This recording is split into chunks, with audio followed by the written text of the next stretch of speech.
रावण के दाह संस्कार से क्यों छोटे भाई विभीषण ने किया इनकार? क्यों आखिरी समय 3 बार बोला राम?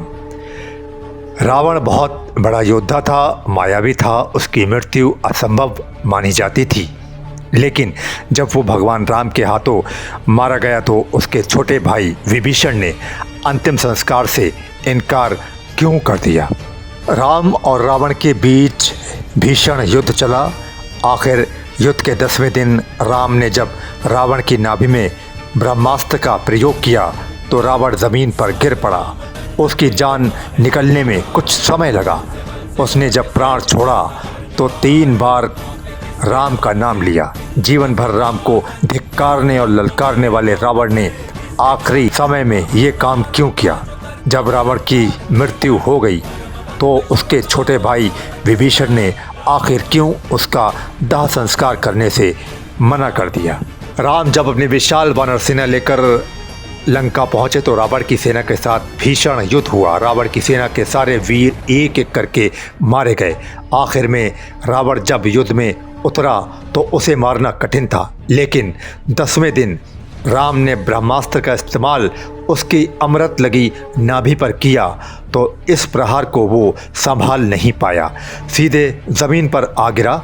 उसने समझ लिया कि उसका आखिरी समय आ गया है। हालांकि ज़मीन पर गिरने के बाद उसने धीरे धीरे प्राण छोड़े।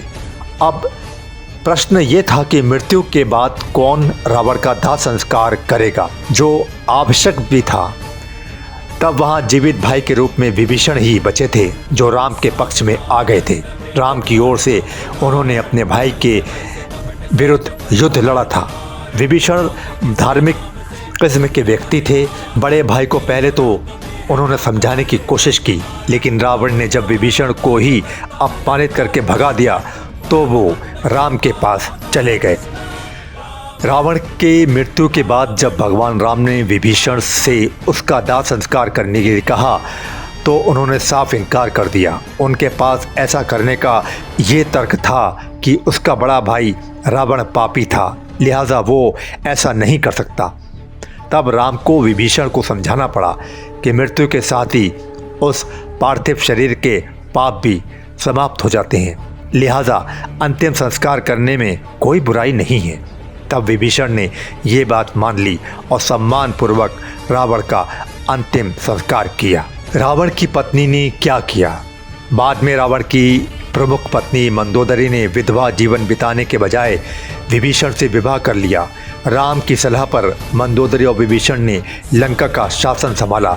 हालांकि कुछ मान्यताएं ये भी कहती हैं कि मंदोदरी ने आध्यात्मिक जीवन अपनाया। और क्या कहा जाता है, हालांकि एक मान्यता और भी है, उसमें ये कहा जाता है कि विभीषण ने दाह संस्कार नहीं किया। तब रावण का शव नागकुल के लोगों ने मम्मी बनाकर सुरक्षित रखा। कहा जाता है कि श्रीलंका के रैगला के जंगल में एक गुफा में रावण का शव 18 फीट लंबे ताबूत में रखा गया है, जिसके नीचे उसका खजाना भी है। क्यों मरते समय 3 बार राम का नाम लिया? रावण भगवान शिव का महान भक्त था। उसने शिव को प्रसन्न करने के लिए कई बार अपने सिर काटकर अर्पित किया, लेकिन उसकी भक्ति का तरीका शास्त्रों के अनुसार सही नहीं था और उसे इस भक्ति में मोक्ष नहीं मिलता और उसे नरक में डाल दिया जाता है।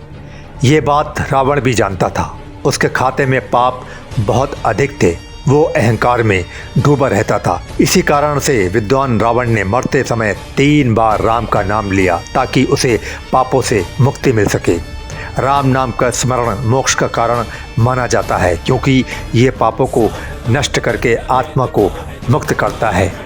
इसी वजह से रावण ने मरते समय लक्ष्मण को जीवन के 3 बड़े उपदेश भी दिए। रावण ने मरते समय राम के छोटे भाई लक्ष्मण को जीवन के 3 बड़े रहस्य बताए। अच्छे काम जितनी जल्दी हो पूरा कर डालो, क्योंकि जीवन अनिश्चित है। देरी से अक्सर अच्छे अवसर छूट जाते हैं। छोटे से छोटा रोग भी जानलेवा हो सकता है।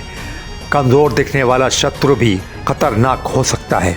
रावण ने राम और उनकी सेना को कम आंका, जो उसकी हार का कारण बना। 3 जीवन से जुड़े रहस्यों को किसी से साझा ना करें। चाहे वो कितना भी प्रिय क्यों ना हो। रावण के नाभि में छिपा अमृत कुंड का रहस्य उसके भाई विभीषण को पता था, जिसके कारण उसकी हार हुई।